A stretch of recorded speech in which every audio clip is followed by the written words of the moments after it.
If you're moving to Gabriola Island or just coming for a visit, the first question you might have is, there's a ferry? How does that work? How do I get there? Well, let's dive right into the topic and we'll make it as clear and simple as possible. And make sure to stick to the end because there'll be plenty of tips that'll save you time and even money. The first tip is to get the BC Ferry Experience Card. This card is an electronic swipe card similar to a gift card that can be used on different sailings within BC ferries, and it offers discounts on some of the Gulf Island sailings. Now you can get the BC Ferry Experience Card right at the Nanaimo Ferry Terminal. All you need to do is ask for one, and then you'll have to load it with funds. Right now, the minimum limit to load onto the card is right around $100. Having the card in place actually makes the trip from Nanaimo to Gabriola discounted quite heavily, and there are discounts on other sailings. The card can be used for the big ferry heading back to Vancouver, but there's no discount when using the card for that sailing. So BC Ferries, their website, they have an online trip calculator to show you how much it will be. So right now at the time of filming this, for one person in a vehicle to head to Gabriola and back, it's $33.50. Whereas if you have the BC Ferry Experience Card, it's actually right at around $22. So there's significant savings if you do have this card in place. Now, one quick tip regarding the card, it's actually a good idea to register it online. There you can keep track of how much funds are on it. You can turn on an auto load feature if you wish, where it'll automatically bill your credit card to keep funds on there. And also then, if you lose the card, you can turn off the funds, you can transfer the funds off of it. Because otherwise, it's just like cash on a card. If you were to lose it, somebody else can use that card. Now, in the summer months, especially when the young ones are out of school, Gabriola Island gets quite busy. It is a tourist destination. People do want to spend their time there. It's a beautiful place. The beaches are fantastic, especially in the summer. Now, when traffic on the island is high, in the summer months specifically of July and August, there can at times be multiple sailing waits to get onto Gabriola or also to get off. A fantastic resource that the island has is the Gabriola Island Ferry Cam website. If you just simply Google that, Gabriola Island Ferry Cam, the website comes up. On the website, you can actually track where the two vessels are in the water. You can see them moving real time, you can see if they're docked, and you can also see the ferry schedule. And alongside that, you can even see how long the lineup is, the car lineup, the vehicles lined up to get off the island on Gabriola, which can be a super useful tool if you're wondering if, hey, should I head to the ferry now or do I have a few minutes? Now, one thing to take careful note of is on the ferry schedule, you'll see Wednesdays, there's a little asterisk behind 2 sailings. There are 2 sailings Wednesdays that are dangerous cargo. This is when the propane trucks will come onto Gabriola Island and fuel trucks and will feed the island necessary fuel. And on those sailings, no other vehicles or people are permitted. So sometimes that can throw you for a loop. So just make sure you take note of that, Wednesdays. Now the island has 2 ferries, which has really improved accessibility. Picture one ferry in Nanaimo, one ferry in Gabriola, and then both leaving at the same time. They'll pass in the middle and they'll get to their destinations. Then that will keep going. So now there's twice as much ferry access served to the island during peak hours. This stops around 5 p.m., but during the peak hours of travel, it actually really has improved accessibility and wait times to get on or off the island.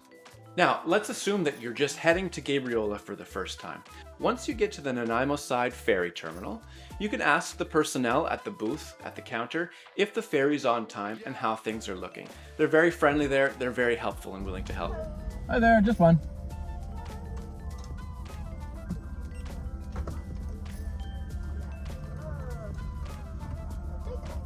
Thank you. And right after you pay, they'll then tell you which lane to pull into the parking lot. Now, sometimes the parking lot can also fill up and there'll be a line of cars along the roadway. There's signs showing where you need to be in line. Now, as you pull into the parking lot, if the ferry is just taking off, just leaving, you might have a few minutes to go and grab a drink or a coffee, but be aware that the other ferry is likely leaving Gabriola and on its way to come pick you up. So you might only have 10-15 minutes at max. Now, right behind you is Port Place Mall. There is a Thrifty's Foods, there's a BC liquor store, there's a Subway, a Starbucks, Noodle Box, there's plenty of options. But then again, don't take too long because the other boat is coming to get you. You can again use that website to track where that other boat is. But sometimes you might have time to go get a coffee very quickly and get back to your vehicle. Be aware though, if you're not back at your vehicle and the ferry's loading, they will not wait for you. They'll simply load the ferry and you'll come back to an empty parking lot with your vehicle sitting in the empty parking lot. So now the ferry is loading. It starts loading about 5 minutes before its departure time. Make sure your cell phone, of course, is tucked away and wait for the ferry personnel's direction to tell you when to start loading onto the vessel. They direct one lane of traffic at a time and soon it'll be your turn. Then as you're entering the ferry, another ferry personnel will tell you which lane they wish you to park on. There's a few lanes on the bottom and there's 2 lanes up top. And if you're in a smaller car, they may put you up top. Once the vessel is fully loaded, it's about a 20-minute passageway across over to Gabriola. And once the ferry is underway, you're free to get out of your vehicle, of course, if you wish. There's indoor seating with washrooms and vending machine. And then up above, there's some open air seating, some seating with views and some glass rooftops to keep you out of the elements. It's beautiful, it's worth checking, especially on a gorgeous summer sunny day. As you're pulling into Gabriola, there'll be an announcement giving you enough time to get back to your vehicle, or if you were a walk-on passenger, you can simply walk to the front of the vessel and just wait until the ferry personnel direct you that it's safe to leave. Now, before we talk about the process of leaving the island, leaving Gabriola and heading back to Nanaimo, let's also address that there are a few other ways that you could have gained access to Gabriola Island. First is maybe you brought your own boat. There's Silva Bay Marina, there's Degnan Bay Marina, so there are people that come to the island directly with their own boat. Or perhaps you came by seaplane.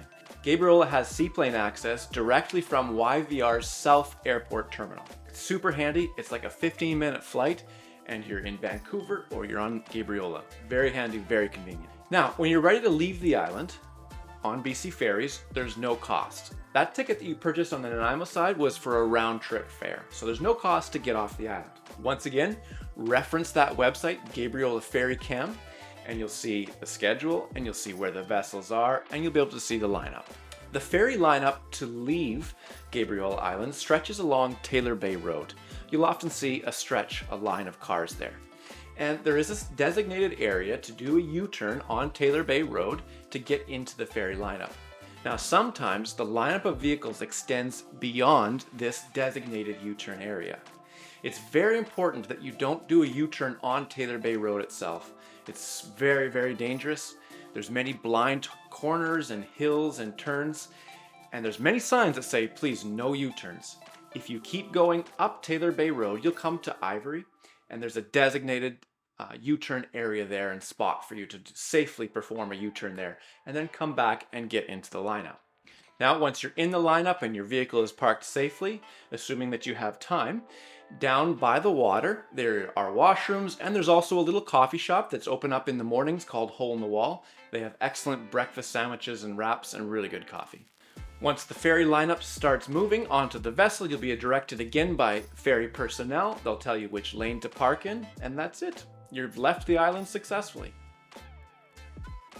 My name's Josh Wood. I'm with the Seize the Day group and Real Broker. And again, if you are moving out to Gabriola or you have friends that are moving out this way, I encourage you to reach out to me or my team. All of our contact information is on our website at seizethedaygroup.com.